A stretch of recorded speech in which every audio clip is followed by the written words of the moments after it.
I was massively disappointed when I found out that this wasn't a prequel to Dirty John Season 1, but I will persevere anyway.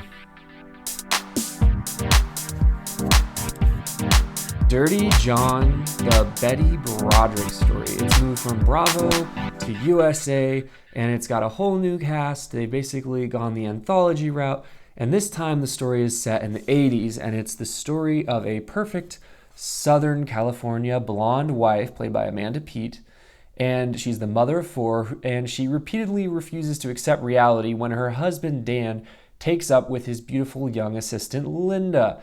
Dan confidently assumes he can have everything he wants, but Betty's increasing destabilization leads to drastic action.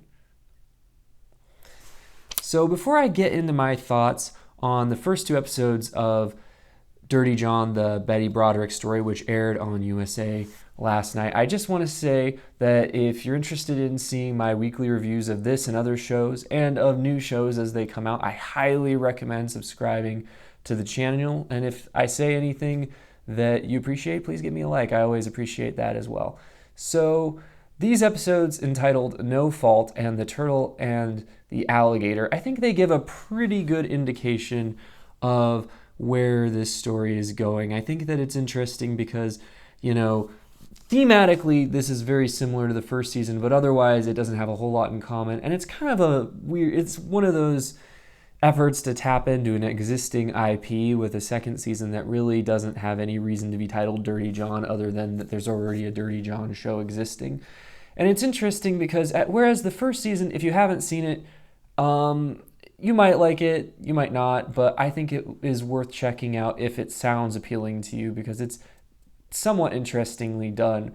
But this is very much tabloid storytelling, so if you're not into somewhat trashy soap opera-like plots, even if they're based in reality, then this might not be for you.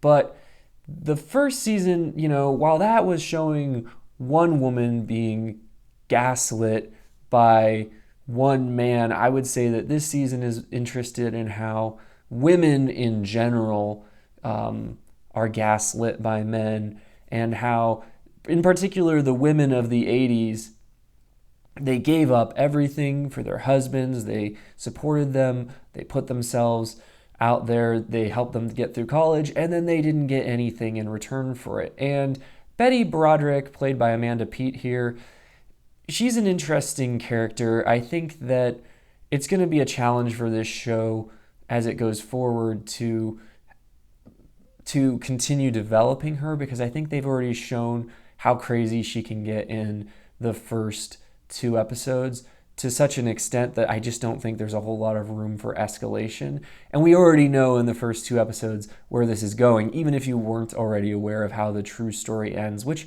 I'm interested to know how many of you had already heard of the Betty Broderick story. I have to confess that I hadn't, but I'm very, very young, so this was before my time that this took place. What happens to Betty Broderick in this series as her husband, Dan, who he's just a very confident man, and you can see why a woman would want to be married to him. And he's very charming, and he seems reasonable, but there's this underlying glint of something dark and menacing in everything that he does. And you can tell that he's a very calculating and self-interested person who doesn't necessarily take other people's needs into consideration. And as far as Betty goes, obviously she is not the hero of this story, and I think that there's something less relatable about her descent into madness, and I very much think that this series is portraying her as going insane, that she was not herself when she carries out the actions that she eventually carries out. But I think there's something less relatable in this, and obviously this would be the case because most of us aren't insane, but there's something less relatable in her gradual descent into insanity that just kind of comes and goes in spurts than there was in Deborah Newell's willingness to believe these lies that allowed her to continue in this harmful relationship in season 1. So I think that there were aspects of season 1 that were a lot more nuanced and a lot more compelling than this season. I think we've seen this theme of men taking advantage of women a lot lately, and I don't have a problem with it as a man, but I think this is often true. And I do think that women need to stand up for themselves and they need to have legal recourses with men like Dan. But at the same time, this is a story that we're hearing all the time. And themes do not give a story heft by themselves if the story itself is not well told. I think, though, that this is a very effortlessly entertaining series. I think that there's always a lot happening. It's got a lot of style. Apparently, Amanda Peet's character has about 200 costumes and 3 wigs, and she's just living it up 80s style. And her performance, I would say, is not as nuanced, again, as Connie Britton's was in the first season, and she got actually a Golden Globe nomination for her performance, obviously.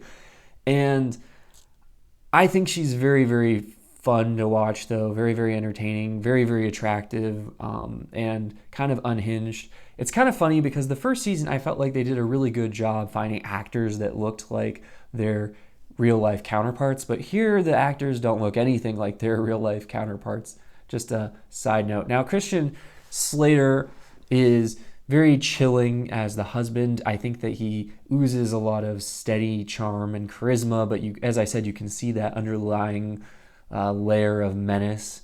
And it's not anything he's doing so much as you can just tell that there's an undercurrent, there's a subtext to everything he says and does. And there's one scene in particular in the first episode in which he pulls Betty from a car and shoves her to the ground and is kind of acting like he's restraining her. But I felt like it was very much showing how he always wants to have the ability to exert power over her. And I thought it was a very telling scene. This series is directed by all women directors, and they're doing a very competent job. I mean, it looks like a typical USA or FX series. It has kind of that 80s color palette that pretty much all these shows use at this point. And it has a killer soundtrack, really good, crisp editing, and it goes smoothly from scene to scene.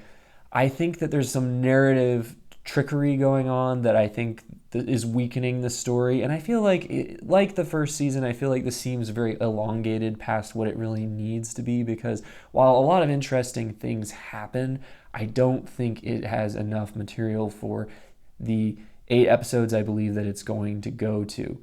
But there's a lot of interesting aspects of the portrayal of the 80s that I think will be entertaining and enlightening the viewers potentially. Now, obviously, you take it all with a grain of salt because you may or may not agree with everything that they're portraying. But I personally think it's enlightening. And I find that, you know, the supporting cast is good. There's actually a couple actors that were in the first season. Both Joelle Carter and Cliff Chamberlain are back. And I thought that in the first 2 episodes, they had some standout performances from the young actors that were playing the younger versions of Betty and Dan.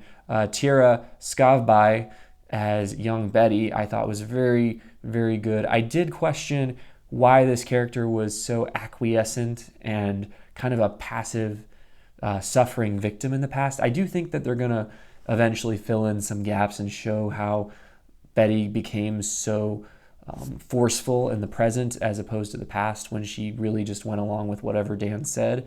But in these 2 episodes, the characterization seemed a little inconsistent.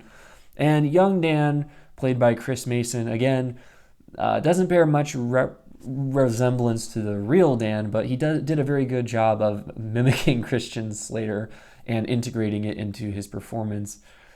And we haven't seen her yet, but this cast also includes Legion's Rachel Keller as Linda Kolkenna, who was the woman that Dan eventually leaves Betty for. And it's interesting in this story because it grapples a lot with who is actually sane and who is actually insane and who has the right view of reality. And it's interesting because there's this line spoken by Betty Broderick's attorney in the first episode where he tells her, and he's played by Andy Buckley, who is from The Office. I think that's where most of you will recognize him. And he says, "I know you think that if you don't play, you can't lose. But you can, Betty. You're losing already." And I think that that's kind of a theme that's come out a lot in these first 2 episodes, is that she's kind of refusing to go along with the way that the system is rigged because she knows that it doesn't work in her favor, but refusing to play in this system isn't helping her, and it's actually making it easier for Dan to get everything he wants and just leave her with nothing. So in these first 2 episodes, it's, like I said, it's a very much a tabloid story, even if it is based on true facts, but it's constantly engaging, and I think that it's a little bit messy, but it's entertaining enough. If this is the kind of show that you enjoy, I think that you will be in for a fascinating ride. So I would give this a solid B- personally. I wouldn't quite go to a B just because I think that some of the flaws detract from what is already a little bit of a soapy story. But I think that if you like this type of storytelling, it's first class in this type of story. And if they can iron out some of the kinks, it could be really something. So that's my review of Dirty John, the Betty Broderick story. But let me know what you thought in the comments. Please consider subscribing, and as always, you can watch more videos right now.